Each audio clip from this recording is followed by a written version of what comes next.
Hey, Bruce Eckfeldt here. So, wanted to talk about a thing that came up yesterday in our strategy session, which was pricing.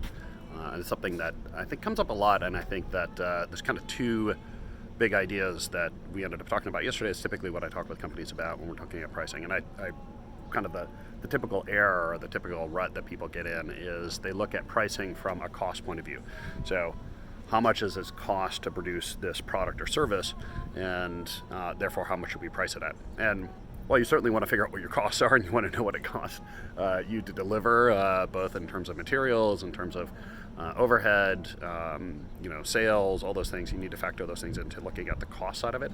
I think starting there, or at least focusing too much on the cost side of it when you go to figure out your pricing strategy is a mistake. It basically puts you into a frame that is tough to really think about what the pricing opportunities are, what the profit opportunities are. So instead, we talk about two things. One is we talk about, obviously, what is the value to customer. So what can they do with it? So for your product and service, what kind of revenue, what kind of profit can they make? So that's one, and I think that's kind of stage one on this is really think through the customer side. What is the value you're creating? What is the profit? What is the revenue they're generating? But the second thing we focus on is what is the risk or potential downside or potential cost that you're saving them. And I think this is actually where a lot of companies don't go, or they don't kind of take it to this level. And in fact, this is where some of the more interesting and more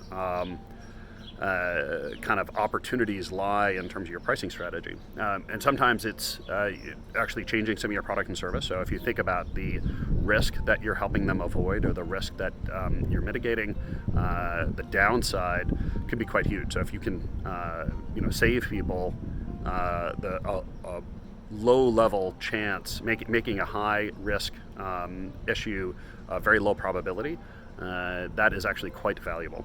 In fact, you can make a lot more money doing that sometimes than you can think about just about the upside value that you're creating. So really think through what is the downside risk that you're helping them avoid, helping them mitigate, and then how can you price that, how you quantify that, and then how you work that into your sales and your product strategy. So it may require some changes to product strategy, may require some changes to how you're selling, how that sales conversation goes.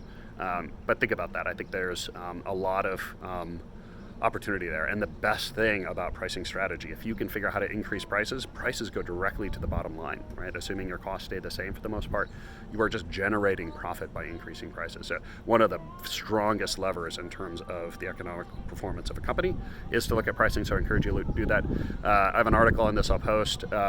If you have any pricing questions or you want to talk about pricing, bruce@eckfeldt.com. This is, I think, one of the big strategy opportunities most companies miss. Would love to talk to you about it. Would love to help you figure out your strategy and your pricing strategy. So bruce@eckfeldt.com. Leave a comment below. Love to get the feedback. Thanks.